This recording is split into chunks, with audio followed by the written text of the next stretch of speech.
Hello, everyone. Welcome back to the Noisy Book Club podcast. My name is Benny, and today we'll be diving into our October Book of the Month, Caged Ocean Doves by Dare Segun Falowo.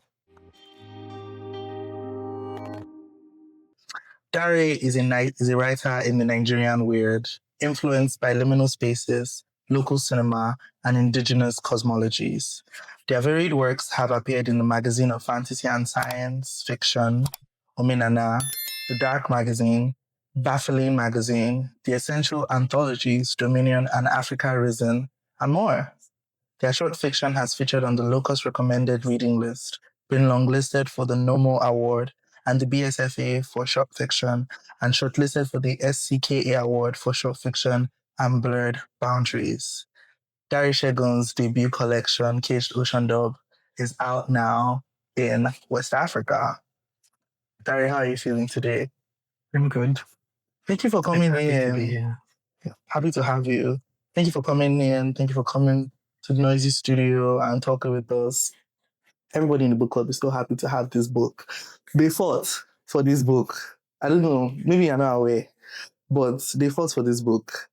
They chose it. Okay, fought to choose They it. forced to choose it. Oh. It was a battle between two books. Oh, wow. And Caged Ocean Dove won because the premise was titillating. And honestly, like it was a landslide, actually. I can't even lie. Like there wasn't that much of a fight. Like when everybody looked at the premise and the blurb, they just knew that like, okay, this was the one that we had to choose. So, and for me, reading it so far, it has been a very interesting journey.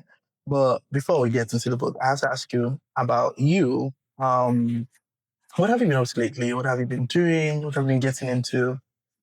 Well, I've basically been recuperating. So I'm basically in a state of rest because I had to leave Ibadan. I lived in Ibadan from about 2019 to 2023. And so I had to leave and come back to Lagos. So I've been recuperating from that experience, which is really intense and very. It had.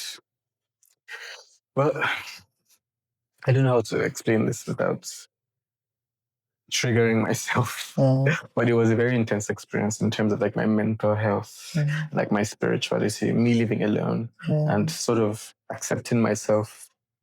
That I sort of live with an invisible disability. So I sort of come back to Lagos and I mostly just spend my time resting. And it was even while I was in Lagos that Masobe like sent in a request for a Caged Ocean Dove. So it was between, I think, 2023 actually. And now that the book happened, I'm Masobe got it out. So I've just been recuperating and I've been experimenting with, I've been watching a lot of movies. I've been experimenting with sound, with making music. That's interesting. With sort of collages of sound. I think it's called Plunderphonics, but it's not as good as any of like the stuff I listen to. But just it's trying to find new avenues of expression. I've also been like making beats, etc. Because my favorite genre of music is electronic music, and so I've been trying to express myself in that sense because I couldn't really write as much. I couldn't even look at my writing after I came back from Nevada because a lot happened there. So I'm just very happy to be here, and I'm happy that this happened. I was quite surprised when I got the message that it was like the book of the month for October. I hope Lagos is happy to have you back. I hope so too. It's been less than a week since Caged Ocean Dove launched in Nigeria and West Africa. I want to know, what has this period looked like and felt like for you having your work finally come home? Because it was out in the US for, I think, 2-3 years now. Yeah, 2023, June. 2023, so that's June, July. That's 3 years now. So it's been out internationally for 3 years now. So now it's home and it's in West Africa. How does it feel like knowing that, like, okay, the people here can read it? You know, I feel like it's like a fulfillment of what I really wanted. I mean, the dream was if the ecosystem of publishing, worked or was more like was wider and richer here. The dream would have been to be published at home before getting published overseas, but it was published overseas first, and it was a good thing that it was published overseas because it enabled me to I from the advance I was able to take care of myself. I was able to sort of have time for myself within a very sort of traumatic period. And the book, they sent copies of it to me through the Nigerian Postal Service. So both my UK publisher, Tartarus Press, who published a hardcover, just 300 copies, and then Android Press, which is that copy, who published, I think, 1,000 copies. So I think they sent 10 author copies to me each, but I couldn't get a hold of any of those copies. So they got lost in the night post. Oh my. And so I haven't had a tactile sense of I have a book. So I think it was later, early last year, that Ouida Books, Lola Shonen of Ouida Books, got a shipment of Caged Ocean Dub, the US version, this one. So I went over there and got a copy. And so that was my first time touching it. And that was after I had come back to Lagos. So recently? Yeah, about a year. It's just been with me for about a year. So it's just been zipped up in a bag. And I've sort of just kept it there, knowing it's alive. But my dream has been I want to see it, in Nigeria, in a Nigerian press. And so when that happened, it was the very best news. And I'm just very happy that it's here and Nigerians can read it, because I feel I don't like reading reviews, but I've come across a few who are oh, this is dense with local language or local ideas that you have to kind of open your Google when you're reading it. So I'm very excited for it to be with people who don't have to do that, who as they're reading, they definitely have a clearer idea of what I'm trying to say and do, even though ultimately I think maybe I don't believe that my prose is dense or hard to understand, but ultimately maybe that's what's happening. But I want to really see what will happen when Nigerians read it. I want to see if they find it easier. A new set of eyes on the world. And it was written with Nigerians in mind, the language, the language of some of it anyway. The characters, the locations, the stories, the tone.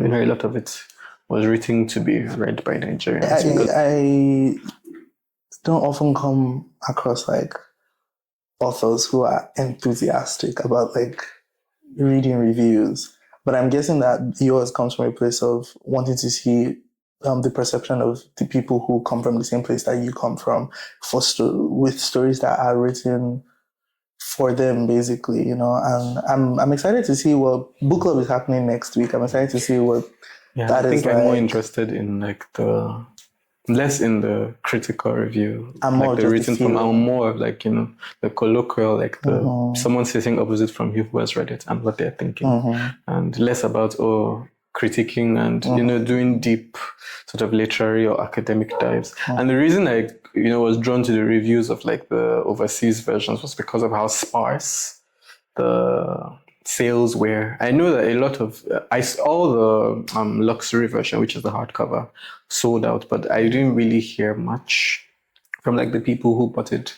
Although some people did come to tell me that they had read it and they were so excited about reading it. And the US version, I just didn't know much. So I would only go to Goodreads, but I was also getting sent reviews because we're trying to create a collection of blurbs, because we're still hoping to get published by a Nigerian publisher. So we're sort of working on that. So that was how I came across a lot of those reviews and came across, the people who were oh, this. Some people thought it was very poetic and, they were drawn in lyrical. By them. And then some thought, oh, that poeticism was a barrier for them, and they were unable to get into it. So basically, I'm just interested in hearing what people who are Nigerian, who live in Nigeria, who have read it, have to say. So I guess the book club is a perfect sort of scenario and space in which to have that experience and hear what people have to say. Yeah, and that's one of my favorite things about being in a space with people who have read the same thing that you have read. It's it's so different, but it's still the same. People are expressing it in their own language also, and it's really fun to see how like the person across from you has perceived it and open your eyes. I remember last month we're talking about the motive behind someone's choices that they made, and there have been so many ideas that have passed, but like we hadn't really like found one that wasn't um that wasn't just like speculation and intuition until like a member was just like x equals to y multiplied by z, and everybody just went into like applause. I think I feel like that's why we gather. that's why we books. gather, so that it's like so you're not just in this lonely vacuum. I mean, there's Because this writing space is or a very lonely art isolatory. already, so I feel like it makes sense for the product of it to generate community. So And I mean, I've never conversation. actually been a part of a physical book club. I've been in a lot of WhatsApp groups that want to be like, writers groups or reading groups, but I've never actually been a part of like a physical book club. I've seen a lot of them online, so I'm very excited. I never knew about Noisy, Well, so now you I'm know. very happy that it exists, and I'm very Thank you for your book. very 'cause grateful. your book is what led you to us. I'm very grateful. Yeah. So see you on Saturday. Oh, Next Saturday. Saturday. Okay. Next Saturday. Okay, so let's get into your journey. Let's get into your journey. There's a question that we love here at Noisy, and it's what is your story? So how did your path into this specific type of fiction come? This speculative, weird fiction, as you call it. What was that moment or the journey that influenced your path to explore this? I I think it's definitely, I think questions about how and questions about influence, I think, always get me because they're always very layered, and those things keep happening. It's not really easy to be like there was one moment where it happened, but there is always one moment, and I have my one moment actually. But I think the first thing is just, I think that's like a temperamental thing. Okay. Well, temperamental is probably not the word I want to use. So how would you Like nature? like my nature. I feel like it's my nature to sort of be drawn to dreams of what is not ordinary in that sense. As a child, and I was thinking about it. A lot of children's fiction is actually not ordinary. It's about non-ordinary, like, characters, non-ordinary states. There's a lot of fantasy in like children's fiction. And I remember my earliest reads, there was something called The Water Babies, I think I read. Which is about these babies who lived in water, and it was about like community. And that was a fantasy. And I remember as I grew older, I don't think I was drawn towards anything that was like literary in that sense. So I've always been, what I consume is like always the cartoons, the movies growing up has always been stuff that, is about something other, something with that essence of the other, So the moment though where I started reading as like reading as a speculative fiction writer, though I didn't know how to be a speculative fiction writer, but I guess I was already reading in that sense, because I guess I read those books and I was like, oh God, if I could, do something like this. So it was Goosebumps by R.L. Stein. So I remember my first Goosebumps. I can't remember the title though, but it was about the mummy, the return of some mummy. And I remember the cover, because the covers are very like candy colored and very bright. And the design of that book was probably one of the main things that got me addicted to it. So it was in Yaba, and there would be this man who would lay them out on his mat, and I always found my way. Thrift books. So it was like, I think 200 naira, between 200 and 500 naira. So, no, 500 is probably too much. Yeah, for back in the day. Yeah, it was probably like between 200. 200 is what I remember. Between like 200, 150, 200. Because I got brand new R.L. Steins like when I was in SS2. Also, like I just got a batch of brand new R.L. Steins and they were like 2,000 naira. So if you're buying them thrift, they're probably like 200 max. Yeah, 200, 150, 100 naira. So I would collect money from my mom and go to Yaba. Those were my first times sort of foraying out of the house on my own. But I really needed those books. And I guess those guys were like the first sort of influencer, I guess, or like people who the first reference I had were like a library or books. And I would also say, because you said borrowing out of the ordinary, and I would also say that a lot of Nigerian lore itself, and growing up Nigerian, feels very extraordinary because our superstitions, our beliefs, our way of like interacting has bits of the extraordinary just laced in our normal. And would you say that, that's also part of like an influence into Of course, you being speculative? I definitely believe that. The superstitions. Well, the question is about what the moments that led to me wanting to write in the speculative genre. Yeah, definitely. Like as I said, my nature. So I kind of have had, or I kind of grew up having like experiences of like the otherworldly or the supernatural or the non-ordinary, and as I grew older, they sort of got more complex, and they're part of what make me sort of identify. They're part of what make me invisibly disabled or identify as neurodivergent. I think that sense of an awareness of like something beyond the surface of like ordinary reality, and witnessing it occasionally, and having a tug with like what that means. But that didn't happen when I was younger, when I was growing up, being interested in like Marvel comics, or the sorts of horror movies that I watched, because I used to watch a lot of horror movies as a child because my uncles loved horror movies, so I ended up watching horror movies. All those things, I actually never fully believed in them, even though there were all these superstitions, about not looking between your legs, not jumping over a broom, being careful with dogs. I think there's something about if you rub a dog's tears on your eye, you see ghosts. There's such a deep well of superstition in like Yoruba culture. I mean, your left hand, you have to be very careful with how you move that. It comes down to like very simple things. Like it almost controls how you like, exist in space and time. So definitely that, influenced. And Nollywood, which is one of my biggest influences.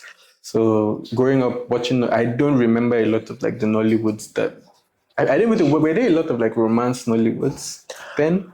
I feel like the Nollywood then but like was even in the romance, there used to be more supernatural elements because there's a mother that's like trying to stop something, stop a love. It was when I started writing, or when I tried to start like writing, or when I realized what I was doing, that I saw that that was a very rich and deep foundation to have had.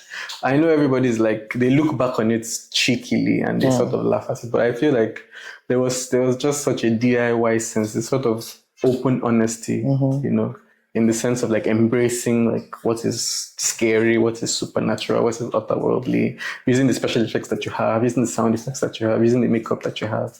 So that sense, it was our aesthetic, and we've kind of lost it a bit. Yeah, I think Nollywood and cinema became very important to me as I grew older. But then I didn't know how important it was, because I grew up in this house where renting cassettes was very important, carrying like the bundle of cassettes every Friday, I think. And then we spend the week, everybody watching it. And most of it contained these elements. So it just became a part of like how I saw the world. So and that I think also that definitely. I mean, and there's all the cultural events. Yeah. There's the veneration of ancestors. There's Isheshe, which I learned the name of as I grew older, but then I didn't know that was what it was.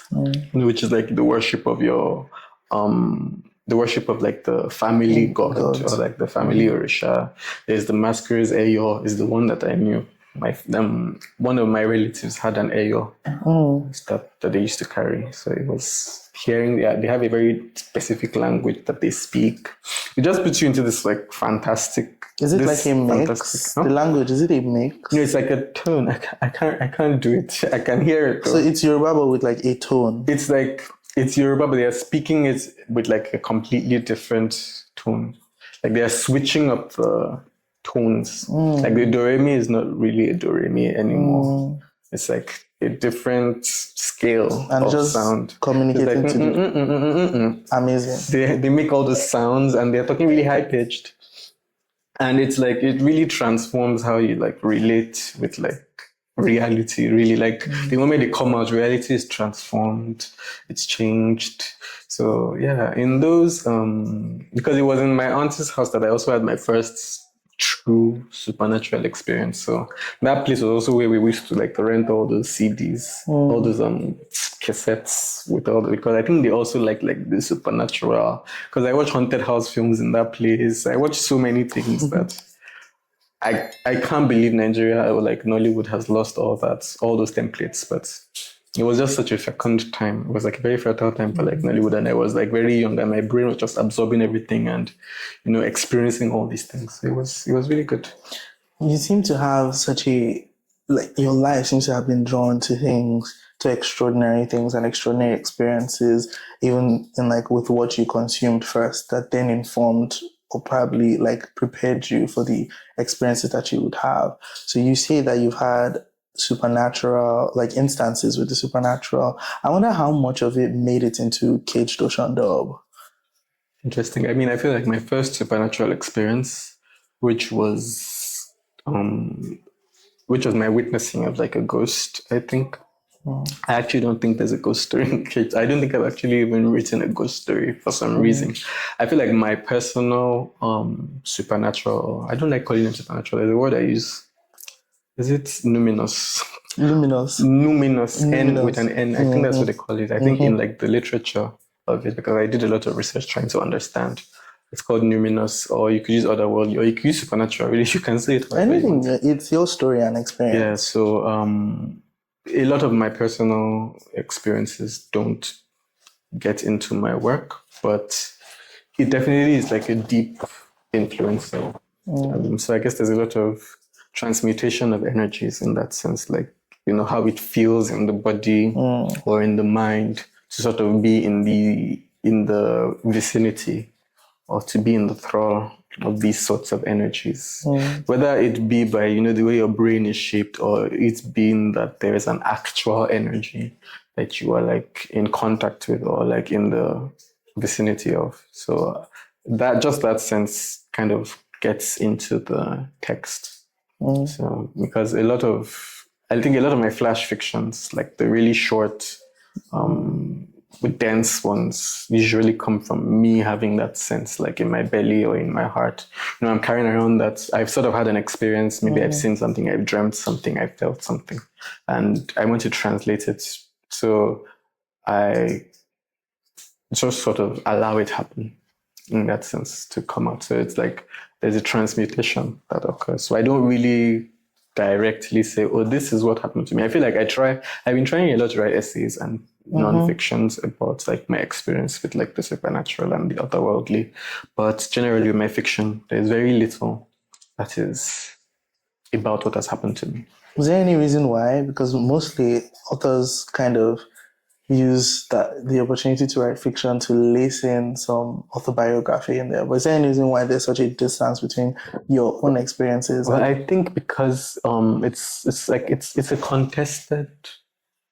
It's contested. I think it's a contested idea in the world.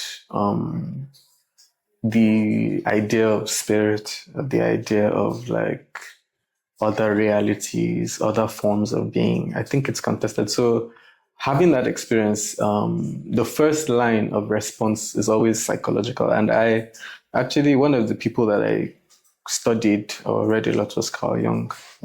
So I find that maybe by reading him or by the depth of the experience, maybe because I'm still processing it, you know, it's in a loop, you know, maybe it repeats. I just find that I want to keep it out of the space of skepticism, of scrutiny, really. So I'm just keeping those experiences for myself, for my understanding, because my understanding of them feels like it's never complete. As much as, you know, there's like there's also that literature. I mean, I feel like a lot of the Nollywood stuff that we talked about actually is fed by another layer of Nigerian belief systems. So there were all these shows. Have you ever heard of Nkombe? I haven't. So it's like this show where it's like they treat the supernatural and the otherworldly with like a documentary type feel. So What does incumbent translate to? there is something like things are happening. You get, so it's about the otherworldly and the supernatural. So it involves like basically things that you wouldn't believe could happen. And that, for there to be a TV show of that, it was like a huge TV show in like, if you ask like Yoruba millennials, I guess, and maybe older Yoruba people, they would know that show. So it's like a show that we watched every Sunday, and it was discussing these sorts of experiences with a sense of like realism. So it wasn't skepticism, it was realism. And, they would have recordings of like these people who had these experiences or who claimed to have these powers or who had done certain things to people. So it was always investigating like good versus evil in a sense. And it was always about like, someone who ate someone's destiny. The Nollywoodian... We need to bring that back. essence. So those were real stories. So people's experiences. Yes, and that was like just a lens, I think. So imagine what was really happening in like the Nigerian imagination. I don't know if it was like a reaction to like military occupation or to like religious fervor, because there was a lot of like religious uproar immediately after, like when I was born in the 90s, in the early 90s to like, I think 1990 to like 2000 was like a time of really great religious stuff.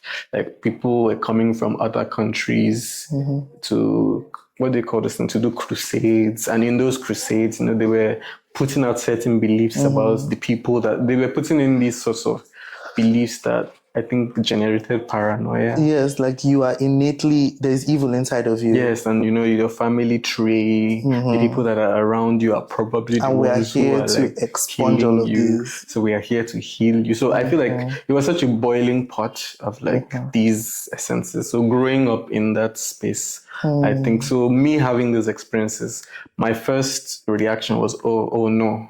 Okay, because even the reaction of my family, or the people I was living with, when I was like, oh, I saw this man who everybody was mourning. I went downstairs and he was at the staircase and he waved at me. Was like, oh dear, please don't say that to anyone. So I think that's definitely the reason why I like keep my own experiences to myself, because it sort of became exponential. Like I had a sensitivity, of course, like a sensitivity to like,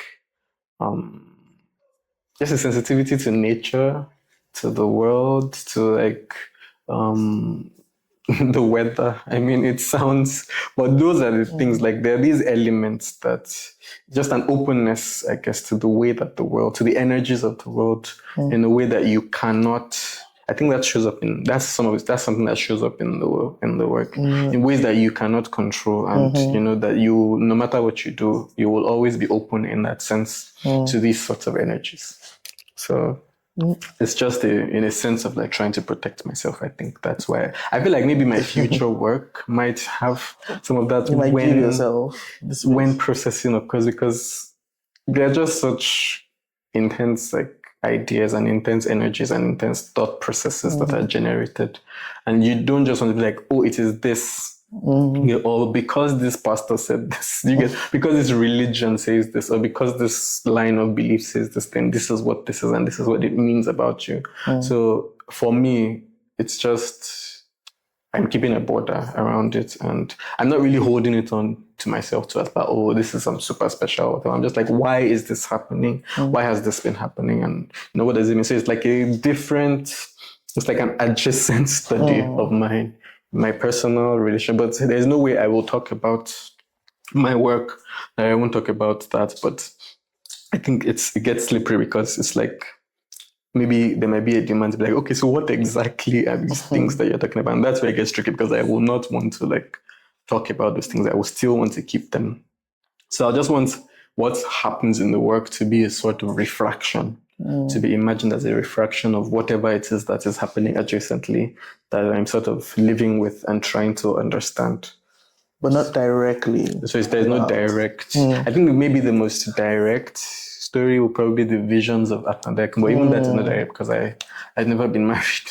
I've never been in like a I'm really surprised you said visions of Atandek, because I was thinking more like Sunskins. because it feels like a very real, believable. I know that somebody is melting away on that leaf, sweet dust, but it does, like, the allegory within it feels very real, very relatable. At least for me. Yeah, I mean, I feel like Sunskins too is also something that takes from states of mind that I've been in and feelings that I've had. Definitely, I feel like between Sunskins is probably it, actually. It's the closest. Visions of Azalea is a very old story. It's one of the earliest things that I wrote. I'm glad you made it to here. It's very translucent. Like I said, Which one? Sunskins? No, okay. It was really nice that you mentioned, or for me, that you mentioned Carl Jung being sort of like an influence, but also like an opening for you. Because I studied psychology, but you did? I did. You're a psychology major? Yeah, until my final year, but I couldn't finish because of my health issues, I guess, because of like everything that was happening basically, and made it hard for me to concentrate. Mental health, you know. There was also like spiritual openings, I guess you could call them, and so I had to sort of leave Lagos, so which is why I went to Ibadan. But if I was in my final year when I was studying for my project, I discovered a Carl Jung book about individuation, and it sort of summarized his whole like philosophy and and like thoughts about psychology. So when I read him, it was like a no-brainer. But then I discovered that he had also like researched things I was very thoroughly interested in. So like indigenous cosmologies, liminal spaces. And he loves stuff like that. Carl was the first to like type personalities, and he was very, and for me, my experience with Carl and like learning from him is that he really compartmentalized people and how people like also functioned within these compartments that he has put for themselves. And I kind of see that in how you do with your work, because it's like for you, you have to like separate this and separate that. That's why you write for yourself, and then it's more nonfiction, more essays that people might not yet read, and the work has to speak mostly for the work itself. And like I feel like that's something that you learn, like if you tune in with like Jung's work and his philosophy, and like you said, individuation and typing, and yeah, it informs your work, and I can see how that informs your work. And I studied psychology also, so that was I was like, made me happy. Yes, I love that course so much. I wish I was able to, but life happened. Changed me for good and for the worst at the same time. Yeah. In this anthology, there are 3 distinct sections of it. You have Hungers, which opens it, Hauntings, and Heralds. During the process of writing, how did you know at the beginning that like, okay, these are the 3 themes major, or it just came to you once you finished?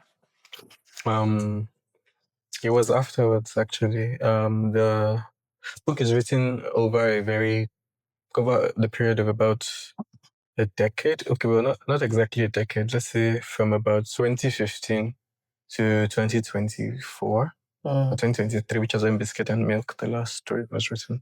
So it's very much a cornucopia and like kaleidoscope type energy. I was just writing them, posting. I had a blog, so I had like about 20 stories on my blog, and I sold some stories to Ominana. I sold some stories to anthologies, to Baffling. So I sold all these bunches of stories, and then when it was time to put together the collection, I then realized, I think it was either my editor who told me to, I can't remember if my editor told me to or if it was something I did, but I looked at the stories and then I think I did it. I remember the first draft I sent actually had the Hungers, the Hauntings, and the Herald. So I was like, basically it's horror. It's basically like horror, the more horror focused. The more food focused, actually. I realized there was a food thing. Like there was like a lot of eating. From cake to chalk. Yes, exactly. There was a lot of like food. And then there was the Hauntings, which are like the more horror centered stories, the more classical, because I was reading a lot of horror. So I met that I had a lot of horror there. I actually didn't have any idea that I would have a collection of short stories.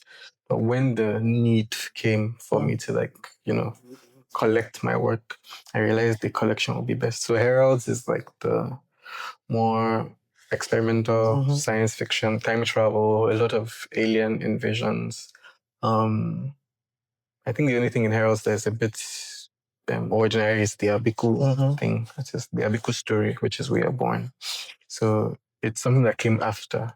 So it's basically just hoarding to like the energies or like the themes that I found when I collected these stories across a wide range of a wide period of time. Yeah.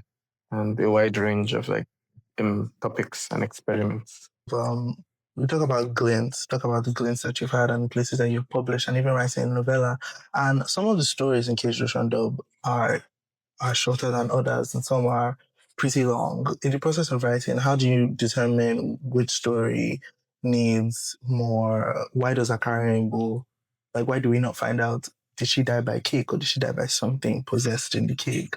Why do we get so much for Kikelomo, Ultra Sheen, I don't know, all of these things. How do you know which stories deserve more from you? So I think there's a word I was thinking about a lot when I realized that Cage the Shonda was coming. Questions would be asked about, how the stories came to be. And the word is like vessel. So I think a lot of there's a certain type of story. Mostly the shorter stories where the sense of writing it felt more like I was just a vessel for the story as opposed to, I did research or I thought about, what was going to happen. It was the gestation periods were very brief, minutes, hours, as opposed to like, so it's tied into the gestation of the story. So the shorter gestation births a shorter story, and the longer gestation births a longer story. So because I remember for Convergence, which is the longest thing I've ever written, I had storyboards. I drew like the characters and the spaceships, and I sketched the world that they were going to. Like, I never, because I'm not I'm not there. I think there are like two types of writers. I think, or that's like the general consensus: the structuralist, the engineer, and then the gardener who allows things happen. So I find myself somewhere between the two.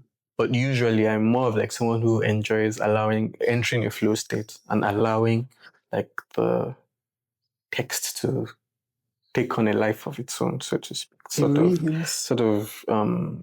That's why I use vessel. Conduit is another word that I would use to sort of just have a feeling, as I was saying earlier, like have a feeling of something that is otherworldly and sort of channel that into like the fabric, the texture of like the words, as opposed to, building the characters and building, which is also very important, which is something I had to learn how to do for like the longer works, Kikelomo and October, I think. And I realized that I used sections to like help myself get through those stories. Like I segmented them according to like what I was exploring, which is hair and food in those two stories. So skins, you do mention Sunskins and talk about like parents of queer children, right? And how the children view them, how the children see them. But you also even though it's a haunting story, there's a tenderness to because it's about an act of care, ultimately. Exactly. About trying to like bring the child back from the edge, from beastly desire that they see the child has been like ensconced in. So, in what other ways did you explore familial tensions and belonging and identity in this story? In these stories? So I think that's one of the backbones thematically of like the collection. But it's not something that I did consciously. So I guess I was witnessing a lot of like my generation and like the generation coming up on social media, really complaining about like their parents. I think that's a lot of what went into Vein Knife. The idea of parental abuse and what the response to that looks like and what it does to like the child inside them. And I feel like as it's just, I don't know if it's a Nigerian thing, but I guess it's a human thing to as a writer or as someone who creates, you always end up finding the connections, even though you might be isolated.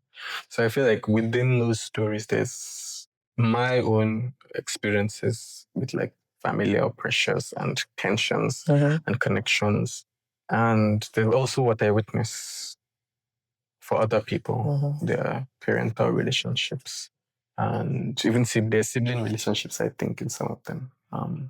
So it's mostly just about, I guess, eventually how family shapes us, and the tug of that, how it moves us through like these situations, which in the story end up being, of supernatural, but ultimately the kernels end up being, how we are related to either our parents or our siblings, how they treat us. I think a lot of the relationships here are not healthy though, but I agree. so, and the escape has to be like, spirit, I guess, as I like to refer to that essence, the universal supreme essence, that sort of fragments into different things that could save or could show love to people who are like estranged from family, from friends. So I would like for you to just give me a little bit about what working on the next creative thing for you has been like. Well, I've actually not been able to. I mean, of course, I had these ideas, as I told you, the idea, the Allah idea, which the novel I was trying to write, which it won't leave me. It's always there. There's always a whole bunch of things because there's so much inspiration. Internet age leads to like an excess of inspiration. You open your social media and you scroll up 2 scrolls, you've already been inspired like 5 times. If you're being honest, like if you're open and creative in that sense. So I haven't really like concretized. I have ideas because I realized I try to write. Whenever I try to write, I find that I stop at a particular point, which is about 40 to 50,000 words. And I just can't go forward. So I realized I have to sort of bring my stories down to that length. So what I'm trying to work on now is like a novella that is going to be around that range between 30 and 50. It's based on one of the short stories I promised someone actually. So that's why I'm trying to work on it. It's based on one of the short stories. Here in Ngozi Ogegbe Nwa. Have you read that? Yes, I have. Okay, so it's based on that. And I'm hoping to like expand it into like a whole world. But I've been writing a poem daily. I don't know if someone advised that. I just started doing it in September. So you have to keep the juices flowing. Yeah, and of course the music thing, which is something I would never share with anyone. No one is going to ever hear that. But I feel like it definitely helps because there's a stuckness and just hearing something that, because I have no musical training, I don't know what scales and chords mean. I don't know what you put together. The clarity comes in the doing. You figure it out as you continue to make music. Yeah, exactly. So, but I mean, I definitely love the idea of like electronica and like, electronic music makers who like, they're like bartenders and waiters and, they work office jobs, but they kind of have that in their pockets, through the power of like the computer and like of the internet and of what they call them, digital audio workstations, which is what I use. I didn't really think that this book would come to Nigeria, and so I'm very happy, very excited that it has come, and I hope it finds its readers. I know it has its readers, and I can't wait for them to meet it. And yeah, I can't also wait to like create more. I think you did. So far, with all the stories I've read, I feel like I said, I had to go back and realize that like these are allegories for real human experiences. So I'm glad I read Cowling twice. I'm glad I read Sunskin twice. And I'm glad I really sat with it. And I think because apart from like the flattery and the flowery nature of how mysticism draws you in, right? I wanted to know what really was inside these stories. And once I was able to rip away my how impressed I was with that type of language, I was happy to find the depth I was happy to find the depth within it too. Again, I'm very grateful that I got the chance to be able to do that. I'm very happy to have experienced that also in your work. So thank you so much, Dare, for talking to me. Thank you. Can't wait to have you at the book club. I look forward to it. Are people reading already? In Jesus' name. They are. But before I let you all go, before you get off the couch, how can listeners connect with you? How can they find you? Tell them. Well, I'm on Instagram, Okay. dsfx.exe. dsfx.exe. Yes. And I'm on X, Twitter. Cage Oshendo, but I don't know why I'm there, but to market and promote the work, I think. So. Cage Those are the two Oshendo. places, yes. Yeah, Cage Oshendo on Twitter. Yes. Okay. So And I'm trying to build a website, so hopefully I'll share that soon. fingers crossed. We are the Noisy Book Club everywhere. Thank you so much for listening to this episode. Thank you to Dare, our author of the Book of the Month, for coming in studio and talking to us. It was a lovely chat. Stay tuned for more episodes coming soon. Like the episode, like this episode, share with your friends, read a book, and come for book club.